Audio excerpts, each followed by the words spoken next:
사랑에 대해서 살펴보도록 합니다. 사람에게는 감정이 있습니다. 그 중에 제일이 사랑이라는 감정입니다. 감정이 메마른 사람은 사랑의 감정을 느낄 수가 없습니다. 사랑 중에 제일 큰 사랑은 부모의 사랑입니다. 부모는 대가를 바라지 않고 사랑합니다. 마태복음 7장 9절에서 10절 너희 중에 누가 아들이 떡을 달라 하는데 돌을 주면 생선을 달라 하는데 뱀을 줄 사람이 있겠느냐. 너희가 악한 자라도 좋은 것으로 자식에게 줄 줄 알거든 하물며 하늘에 계신 너희 아버지께서 구하는 자에게 좋은 것으로 주시지 않겠느냐. 예수님께서는 누가 아들의 떡을 달라 하는데 돌을 주고 생선을 달라 하는데 뱀을 줄 사람이 있냐고 말씀하십니다. 너희가 악한 자라도 좋은 것을 자식에게 주는데 하물며 하늘에 계신 너희 아버지께서 구하는 자에게 좋은 것으로 주지 않겠느냐. 사람들도 자신의 자녀에게 최고의 것으로 주려고 노력합니다. 이것이 사랑입니다. 부모와 자식의 관계가 되었기 때문에 사랑하는 것입니다. 그럼 이 세상에서 최고의 사랑이 무엇입니까? 하나님께서 죄인인 나를 위해 자신의 아들을 희생한 사랑이 제일 큰 사랑입니다. 영원히 멸망할 인생을 살리기 위해서 하나님 아버지께서는 아무 죄도 없는 독생자를 십자가에서 죽이셨습니다. 이 사랑이 제일 고귀한 사랑입니다. 구원받은 자는 이와 같은 엄청난 사랑을 하나님께 받았다는 것을 깨달아야 합니다. 내가 언제 하나님의 사랑을 받았냐고 반문할 수 있지만 구원받은 자체가 이미 하나님의 사랑을 받고 있는 존재입니다. 이제 우리가 사랑이라는 개념을 헤브라이즘 관점에서 살펴보려고 합니다. 하나님은 나를 어떻게 사랑하셨을까? 자, 헤브라이즘 관점에서의 사랑은요, 우리가 하나님의 사랑을 깨달을 때 하나님의 마음을 알 수가 있습니다. 자녀가 부모의 심정을 깨달을 때가 아이를 낳고 키울 때입니다. 그럼 우리가 하나님의 사랑을 안다고 말로만 하지 실제로는 제대로 깨닫지 못합니다. 내가 하나님의 사랑을 깨달을 때는 십자가 복음의 말씀을 듣고 구원의 확신을 얻은 후에 주님의 십자가 죽음에 동참할 때입니다. 죽어봐야 알아요. 내가 예수님 때문에 죽어보지 않으면 그 사랑을 모른다는 거죠. 주님의 고난에 동참할 때에 하나님의 사랑과 마음을 비로소 깨닫게 됩니다. 그리고 내가 전도할 때에 하나님의 심정을 알 수 있습니다. 호세아 3장 1절 여호와께서 내게 이르시되 이스라엘 자손이 다른 신을 섬기고 건포도 과자를 죽일지라도 여호와가 그들을 사랑하나니 너는 또 가서 타인의 사랑을 받아 음녀가 된 그 여자를 사랑하라 하시기로. 하나님께서 호세아 선지자에게 음녀가 된 고멜을 사랑하라고 말씀하십니다. 그 이유는 이스라엘 백성들이 여호와 하나님을 버리고 다른 신을 섬겼지만 여호와께서 이스라엘 백성들을 사랑하시기 때문입니다. 호세아 선지자를 통해서 하나님의 사랑을 이스라엘 백성들에게 보여주고 있습니다. 이것은 호세아 선지자는 예수 그리스도를 상징하는 인물입니다. 하나님의 사랑이 뒷대성된 것이 호세아 선지자입니다. 하나님의 선택받은 자들이 여호와 하나님을 버리고 우상을 따르면서 살았을 때 하나님은 독생자 예수 그리스도를 보내주셨고요. 선택된 자들을 끝까지 사랑해 주셨습니다. 하나님은 자신의 아들을 십자가에서 희생시키시고 선택자인 나를 구원시켜 주셨습니다. 이것이 호세아 선지자를 통해서 말씀하시는 핵심입니다. 여기서 그들을 사랑하나니 아하바 사랑이라는 뜻입니다. 어근이 아헤부 사랑하다, 좋아하다, 기뻐하다라는 뜻에서 유래되었습니다. 하나님의 사랑은 누구도 헤아릴 수가 없습니다. 이스라엘 백성들이 하나님을 버리고 음녀처럼 다른 신을 따라갔지만 선택받은 자들을 끝까지 사랑하시고 그들을 하나님 품으로 돌아오게 하십니다. 하나님의 타락한 이스라엘 백성들을 사랑하시고 돌아오게 하시는 이유가 무엇입니까? 하나님의 기쁨이기 때문입니다. 타락한 자녀지만 하나님의 자녀입니다. 내 자식이기 때문에 타락한 삶을 살도록 방치해 둘 수가 없습니다. 하나님의 사랑은 조건 없는 사랑입니다. 자녀는 부모에게 기쁨이 됩니다. 죄인들은 자신이 죄를 지었기 때문에 하나님께 돌아갈 수 없다고 생각합니다. 그렇기 때문에 하나님께서는 아무 죄도 없는 호세아 선지자를 선택하여 타인의 사랑을 받아 음녀가 된 고멜을 사랑하라고 하십니다. 예수 그리스도께서도 아무 죄가 없는 분이 음녀가 되어서 고멜과 같은 나를 사랑해 주셨습니다. 아멘.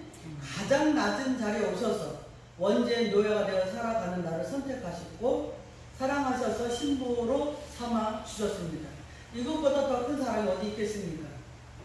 구약 성경에서 이렇게 하나님의 사랑을 받은 사람들이 있습니다. 다윗과 한나입니다. 다윗은 하나님께서 선택하셔서 예수 그리스도의 근원이 되게 하셨습니다. 한나는 이스라엘 백성들이 우상을 섬기고 타락한 시대에 하나님의 심정을 깨닫고 사무엘을 하나님께 바친 여인입니다. 아가서 1장 14절 나의 사랑하는 자는 내게 엔게디 포도원의 고멜화 송이로구나. 우리가 아가서를 보면 술람의 여인과 솔로몬 왕의 사랑에 대하여 자세하게 말씀하고 있습니다. 술람의 여인은 솔로몬 왕을 표현하기에 엔게디 포도원의 고멜화 송이 같다고 말합니다. 술람의 여인이 솔로몬 왕을 연모하면서 사랑하고 있다는 것을 말합니다. 아가서가 말씀하려는 것은 예수 그리스도의 구속의 사랑을 말합니다. 솔로몬 왕은 예수 그리스도를 상징하는 인물입니다. 술람의 여인은 구속의 신부를 의미합니다. 여기서 나의 사랑하는 자라는 단어가 도드, 가장 사랑하는 자라는 뜻입니다. 술람의 여인은 솔로몬 왕을 한번 보고 마음의 연종을 품고 가장 사랑하는 자로 생각하고 있습니다. 또한 솔로몬 왕도 술람의 여인을 가장 사랑하는 여인입니다. 왕궁에 많은 여인들이 있지만 수넴의 시골 처녀인 술람의 여인을 잊지 못합니다. 이것은 예수 그리스도가 볼품 없었던 나를 사랑해 주시는 것을 예표하고 있어요. 나도 이와 같이 하나님과 주님을 가장 사랑하는 자가 되었습니다. 원죄에 빠져 있을 때에는 우상을 사랑하고 세상을 사랑했어요. 그러나 주님을 만난 이후에는 주님을 가장 사랑하는 자가 되었습니다. 이렇게 하나님께 사랑을 받은 다윗이 있습니다. 다윗이라는 단어도 다비드, 어근이 도드에서 유래되었습니다. 가장 사랑하는 자라는 뜻이거든요. 도드가. 다윗은 하나님께 가장 사랑을 받은 자입니다. 밧세바를 취하여 음행을 저질렀지만 그럼에도 불구하고 하나님께 가장 사랑을 받았습니다.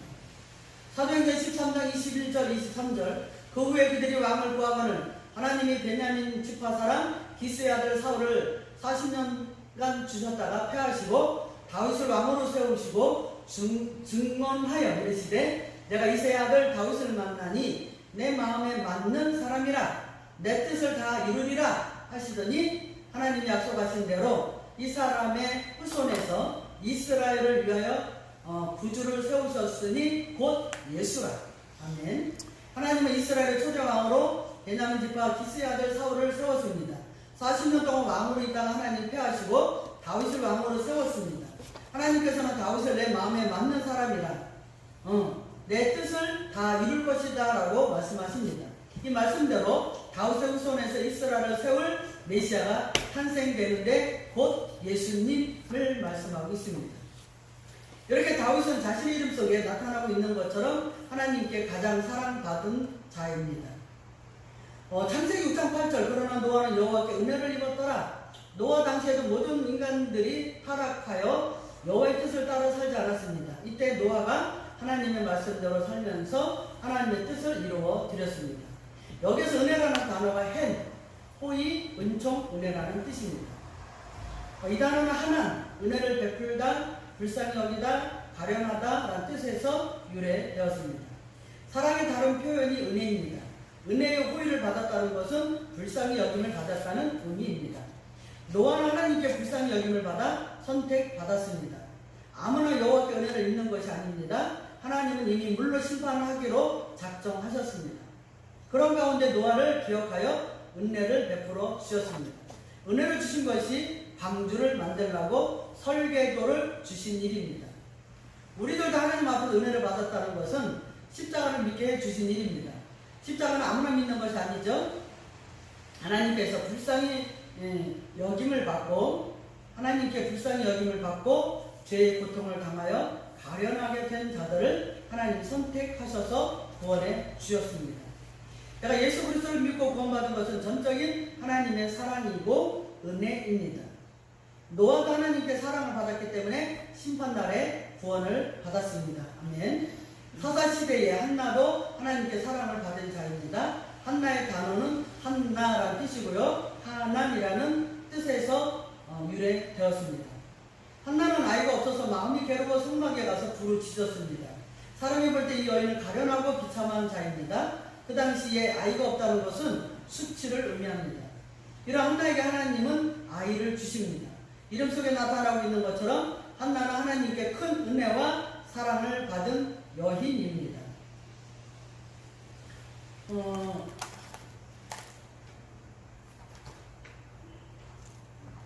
여인.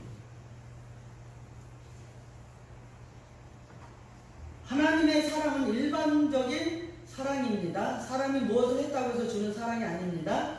이런 사랑이 무엇입니까? 구원을 주시는 사랑입니다. 구원받은 것이 최고의 사랑, 최고의 축복입니다. 죽었던 영혼을 살려주시는 사랑은 일반적인 사랑입니다. 우리가 사랑이라는 단어를 구약에서 살펴보았습니다. 이제는 신약에서 헬레니즘 관점으로 살펴보도록 하겠습니다. 헬레니즘 관점에서의 사랑은 신약에서 말씀하고 있는 사랑의 개념을 헬라어를 통해서 깨달아야 합니다. 신약에서 말씀하고 있는 사랑의 개념은 헌신적인 사랑이 있습니다.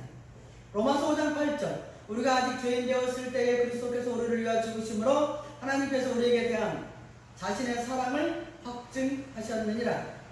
우리들은 아담 이후에 모두가 죄인 되었습니다. 먼지에 빠져 죽었었는데 예수 그리스도께서 나를 위하여 죽으심으로 하나님께서 나에 대한 자기의 사랑을 확증하셨습니다. 여기서 사랑이라는 단어가 아가페 사랑이라는 뜻입니다.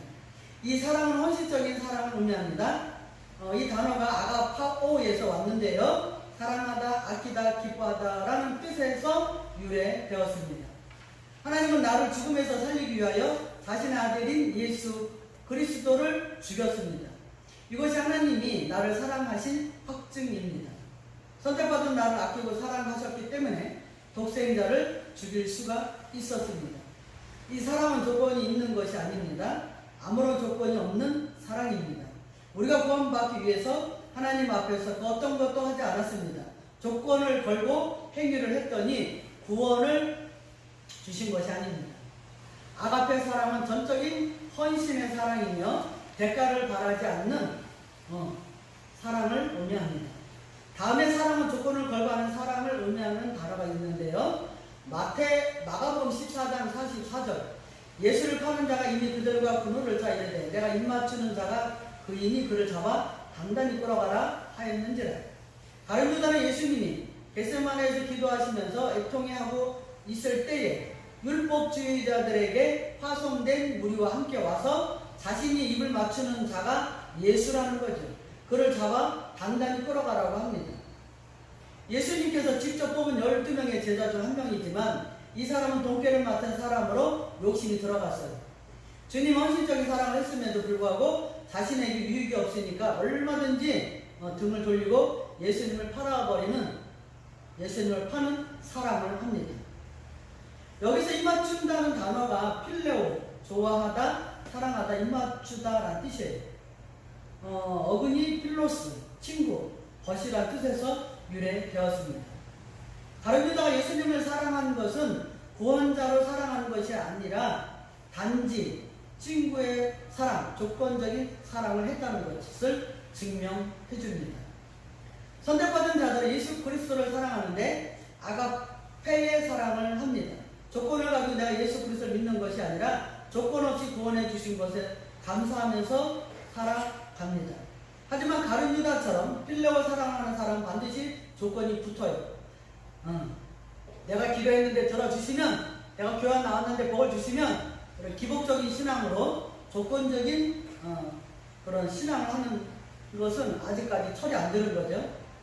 내가 주님을 믿으면 나에게 재물의 복을 주셔야 한다는 등, 만약에 내가 원하는 재물이나 권력이나 능력이 주시지 않으면 언제든지 주님을 가룟 유다처럼 대신하고 떠나겠다 이 말이죠.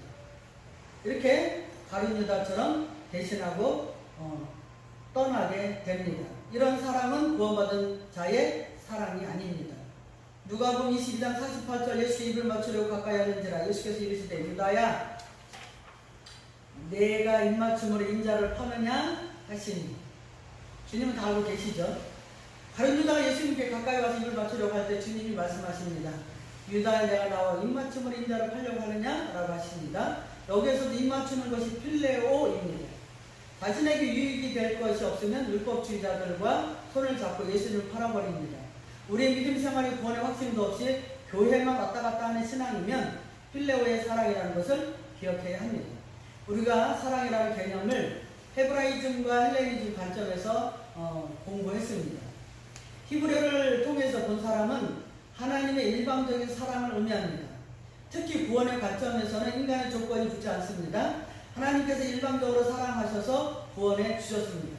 하나님을 사랑한다고 자신의 행위로 구원을 얻는 것이 아닙니다. 헬레니즘 관점에서는 하나님의 일방적인 사랑이 있고 자신의 대가를 원하는 사랑이 있습니다. 그렇다면 먼저는 하나님의 조건 없는 일방적인 사랑을 통해서 구원을 얻은 자가 쌍방적으로 성과의 삶을 살아가는 사랑을 해야 합니다. 현재 나는 하나님의 사랑을 받고 있음에도 불구하고 깨닫지 못하고 있다면 사랑의 개념을 통해서 깨닫고 주님을 사랑해야 합니다. 독생자 예수 그리스도를 믿고 구원받은 자체가 하나님의 사랑을 체험한 것이 되는 것이죠. 이 세상에 이것보다 더 큰 사랑은 없습니다. 육체의 부모는 이 땅에서 살아가는 생명을 주셨지만 하나님 아버지는 영원히 죽지 않는 천국에서 사는 생명을 주셨습니다. 이 생명을 주신 하나님의 사랑에 감사해야 합니다. 내가 하나님의 사랑을 얼마나 받고 있는지